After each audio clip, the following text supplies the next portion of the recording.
And I'm here with Kristen, and this is our 25th episode of a show we've called Walking the Path, where we take a look at what we're noticing in the world, in ourselves, in our own progression and process, just having candid conversations about what's happening and what we're noticing. And both of us have been invested in personal development, spirituality for years and years.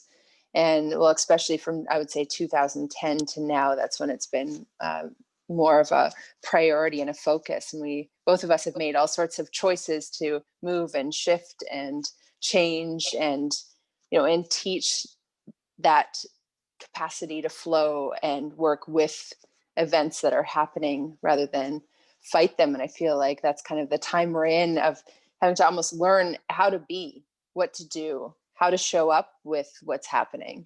So welcome back, Kristen. It's great to be with you today. Is there anything you'd like to say to start this episode off with? Hi, Christine. I'm so happy to be here. I'm so thrilled that we meet like this online every week lately. It's, one thing in my week that I can look forward to. And I think, like a lot of us right now, there aren't as many things to look forward to. And that can have a bit of an effect on our mental health. And so that just brings up, how can we create our own things to look forward to right now? I think there is an aspect of us, as much as I feel that it's important to get the most out of each moment that we're living, there's something to be said about, looking forward to a vacation or a friend's wedding or some sort of celebration or a course that you might be interested in taking. And there's not a whole lot of that happening for most of us right now on the planet. And so, maybe like this, I have a couple of friends that I've been, having like video dates or just phone chats with. It's a little thing, but sometimes the little things are the big things. And so I think kind of the theme we were, discussing here for today's chat is like, how do we dig deeper within ourselves amidst what feels like increasing restriction, in our realities? It feels like our freedoms and our liberties and our choices are being whittled away. And so how can we, find new pathways in our reality to create those positive, joyful, loving experiences for ourselves? And all I can say too is I'm so glad that full moon just passed. I found it very intense. It was like a real doozy on top of everything else that's going on. And I was just sharing here with Christine that I had quite a few nights where I wasn't sleeping too well. And that just adds to potentially a little bit of fatigue or agitation in my reality. And so I got a great sleep last night. I'm feeling super refreshed today. And so, my optimism meter has gone up several notches. What would you like to share with us about, finding new avenues of creating positive vibration and lifting the mood in your reality, Christine? One priority for me has been what I've been calling rebuilding my natural integrity. There's a tendency when you feel wounded in some way or wanting to shut down or close off to then go to the opposite extreme of like pushing and becoming even aggressive. So an example would be, say, if we're feeling restricted, should then just want to be like, no. And so as though there's only two directions or two choices. You either take it and just go in and feel suffocated and stuck and prevented, or you fight it and push it and get aggressive. And what I've been really honing in is what is natural integrity, where I'm neither just taking it, as it were, or fighting it. Like, what is the third option or the fourth or the 16th or the 273rd? Like, what other choices or even directions are available that don't follow suit of the either or universe? Because that polarity is just so heightened right now, I find, and there's just so much noise. So what I want to share is just this curiosity around rebuilding our natural integrity, which also aligns with immunity, right? Our immune system is our capacity to say no to something foreign that's harmful and say yes to what's helpful and beneficial.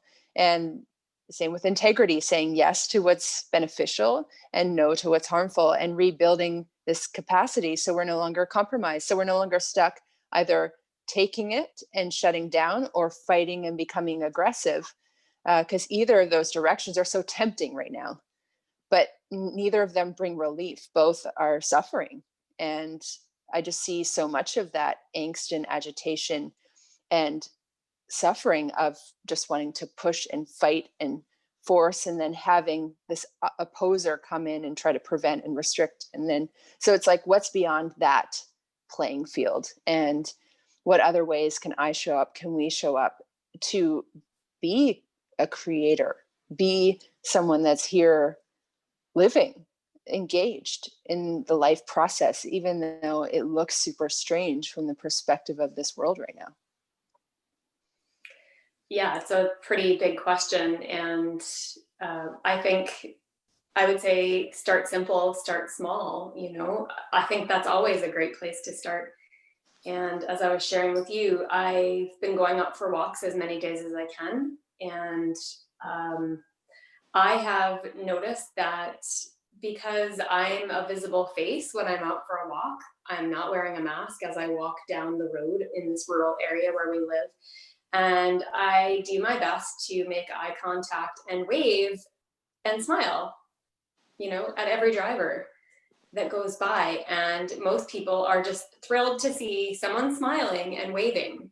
And as I said, one woman even blew a kiss as she drove by and just was so happy. And I was just like, that didn't cost me anything. It was so easy and just felt so good. And, something as small as seeing another human's smiling face right now, I think that does so much more than we can even imagine.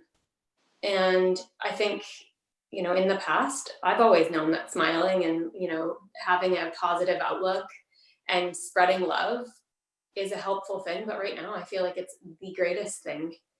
I feel like anything any of us can do to offer love, to offer compassion to ourselves and any other living being that we encounter is one of the simplest and greatest things we can do right now, and there doesn't even need to be a witness. No one needs to know about it. It's that gift of invisible magic making and love spreading that's just it creates a foundation for raising vibration. And because we know we're all connected, what you and I do, what anyone here listening does in their day is rippling out and connecting to every other living being. And so, are we planting those seeds of love in our communities, or are we, taking that other polarity, like you said, of fear? And I'll just say throughout my days, I kind of waver around, I'm not perfect. I'm not living in a state of love 100% of the time. That would be a huge lie. But I do have a self-awareness of what I'm doing, and I'm getting really good at catching myself and, shifting that. I was listening to Ram Dass yesterday, and he used to say, I'd catch myself being in a state of negativity and fear. And then I'd want to sit with that and really analyze it for as long as I could to get to the bottom of why am I doing this? And he goes, one day I realized I can just skip that whole piece and be like, okay, I'm vibrating in a state of fear. My mind is not in a good place. And then just switch it. Just switch it. You don't need to psychoanalyze yourself. You don't need to go down a deep wormhole of, whatever shadowy thing you're going through. Just stop and switch. I think that's something I'm going to practice now that he said that. And I just laughed out loud and I was like, wow, a shortcut. Who doesn't love a shortcut? Anyway, I don't know if I just stayed on topic there, but it felt relevant. Yeah, absolutely. And I think it's a great time to remember our humanity, like what you were saying in walking down the street and just choosing to make eye contact with the drivers and wave and say hello, because we can forget the humanity. There's almost like a pressure to become social police agents, or to be against the social police agents, or like just such a for and against. And then we're serving a battle, we're serving a fight, we're serving a polarity of either or, one versus the other, and we're losing sight of our humanity, of our hearts, of our bodies. of being here, like what we came here for, as it were. So cultivating love, yeah, as an ongoing practice. And what does that mean? What does that look like? And what does that feel like? And being in that question, in that curiosity, rebuilding our natural integrity. And then what does love look like, feel like? If I were being that right now, what would that look like, feel like? What would I do different? How would I show up with this? And just continuing to reflect on like who we're serving through our thoughts, words, and deeds, because there is pressure to take on other people's agendas, whether they're the public health authorities' agendas or the government's agendas or whoever's agenda. And we can start serving those agendas without even realizing it. And then we've lost sight of our humanity and lost sight of each other. And then we're caught, even wanting to educate people can become about like serving the agenda of the government or the health authority, or opposing them. Because even in the opposition to that, we're still in a fight. And then we get together with people we love, and instead of unifying and coming together and saying, hi, I'm with you, I care about you, thanks for being here, I'm grateful for your presence in my life, what can we choose right now? Instead, we'll want to educate each other about these agendas or the opposing perspectives about the agendas, or where we're really headed, or what this is, or what that's, and we can get so lost and not even realize we're serving another master. We're no longer serving love, as it were, the love within ourselves, within the whole, within source, how we want to name that, but we've lost sight of the truth, even in the name of defending truth. So how do we move beyond that mirage into our true humanity with love and with care and with wisdom? And yeah, I get to have a different choice. Like, just like you were saying, oh, I can catch myself. I don't have to analyze why I'm going into fear or negativity. I just recognize, oh, I'm going in that direction. Wow, there's a lot of pressure and invitations from the world right now to go in that direction. I can choose that. Or now that I see it, I can cultivate something different through my thoughts, words, and deeds. Absolutely. And I feel like this comes up a lot in our conversations, but as I'm listening to you, one thing keeps popping into my mind, and that is the gene keys. And that has been another thing that I've had woven through this entire year and years before that. But before, gene keys was like something I did on my spare time if I happened to have time to sit down with a cup of tea and open a book.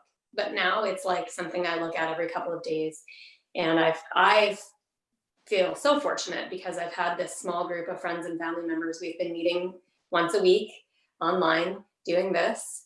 And, we're talking about the state of the world. We're talking about our own personal realities. And then there's this body of text that weaves together everything I feel like you and I ever discuss in these conversations. And it's done so beautifully. And for me, it's a reference guide, it's a map, it's an ability to, it's a tool that gives me the ability to check in on how am I doing, and back to the topic of integrity. I have the gene key with the word integrity incorporated in it. And I like the way that he kind of examines that word from multiple avenues. And what's coming to my mind personally for me is, he talks about integrity when it comes to engineering. And integrity and engineering, is like, what is the overall strength and the capacity of the structure to stand strongly, for X length of time. And so what that brings up for me is, where is my weakest link personally? And that's going to be different for everybody, but all of our weakest links are coming from whatever our fears are. And so, sitting with that and just going, okay, in my daily life right now, what is the pattern of my fear? How is that showing up? And how is that weakening, my ability to give and receive love? How is that weakening my personal integrity? And how is that weakening my immune system? Because all those things are factored in together and none of them are separate entities. And so that's something I'd like to take forward from this conversation, really reflect on, because there's always more work to do, no matter how many years we've been practicing and working at and examining, diving deep into and peeling back the layers. There's always something more. And in a time like this, I'm having new revelations. and I'm excited about that, and the curiosity each day of like, what's going to happen today? What new elements are going to come into my reality? What can I create? How can I increase my personal integrity, on whichever level I'm feeling focused on in any given day? And so I just really love that word. And I feel like I use it a lot. And it feels like if I had an energetic business card to describe my life path, integrity would definitely be one of the top few words on there. And a lot of things happen in life to kind of test our integrity, and in that Gene Key, he also talks about when you live a life of integrity, you're almost energetically or maybe literally challenging everyone else around you to meet you at that level of integrity. It's like you're setting a standard, but not in like an, if you don't meet this standard, I don't love you anymore. It's more like an, I love you and I encourage you to, challenge your own levels of integrity in your everyday existence. And so I'll just leave it at that, and leave that open for contemplation for everyone who's listening, to think about consider their own integrity in life. Yeah, and I also love the reminder from the Gene Keys that there's the shadows, the gifts, and the cities, and there's the process of evolution, which is you're in the shadow and you're seeking to cultivate the gift and reaching for the light, as it were. And there's also involution. So these cities, these emanations of illumination, beauty, being, perfection, invincibility, invisibility, transparency, all these energies are coming in to creation. And so our capacity to heal, resolve, on one level continues to deepen as this process of involution, especially grace and these ones that really will have a huge impact when they actualize on this planet. So being reminded that the process of involution is happening in addition to evolution, because sometimes we can be really identified with the shadow. This is who I am, and I'm seeking for gifts, or I'm seeking for love, or for something better. But there's also a part of you that's engaged in the process of involution. So you are that city, you are that transparency, that grace that's attempting to incarnate here and alchemize and transmute, transfigure, and all these cities start to work together. So sometimes we can be really identified with the shadow, but it's like we're also that current of involution on this planet, in addition to evolving ourselves. So how can we invite those two energies to come together so we can heal and resolve and have epiphany at deeper levels, right? As these higher frequencies weave their way in to us, as we invite the higher frequencies in to get to become the future human, get to become the expression of what's coming to this world as a potential and possibility. So yes, to our integrity being built, developed, being strengthened, and examining those patterns of fear in our life, and even calling forth the gifts and the cities to help to work with that shadow, to transmute and transform it through that magic, through that alchemy. It's such a fascinating adventure that can be done internally. So right now in the external world, with all this restriction, it is a choice we have to internally develop and evolve. And it may not even be expressed externally in the world, in our lives yet, but we know the change that happens. We know what's different. When those epiphanies come, it can change radically how we see and perceive and sense and feel and show up, without even having done anything in the world. So it's just being reminded of that inner journey, that inner process, and that inner adventure, when we don't have as many external outlets to direct our focus, attention, energy into, other than those shadow masters of the agendas, but what's beyond that. So I appreciate this conversation, Kristen, and being with you today. Are there any final things you wanted to express for this conversation? I have one more thought that just came in as I was listening to you, and it was this visual of, we all only have so much capacity emotionally, energetically, and because of a lot of us perceiving our reality as being pressured in and constricted, I wonder what each of us can do to let that pressure go individually. And it's almost like emptying that vessel, emptying the pressure out, and then creating an energetic vacuum for the light energy to come in. Because it's almost like, there's that law of, empty spaces will get filled. What are they getting filled with? And if we can mindfully release some of our resistance and our, whatever our form of, shadowy aggression is about what is going on out there, if we make space for that and then mindfully allow the higher vibrational frequencies to come in, where we got to make space for that, and so yeah, that's kind of my final question for myself and everyone is how can we relieve the pressure and make space so that naturally those higher frequencies and the higher vibrational realities can come in for all of us in this time where I think we all need it more than ever before.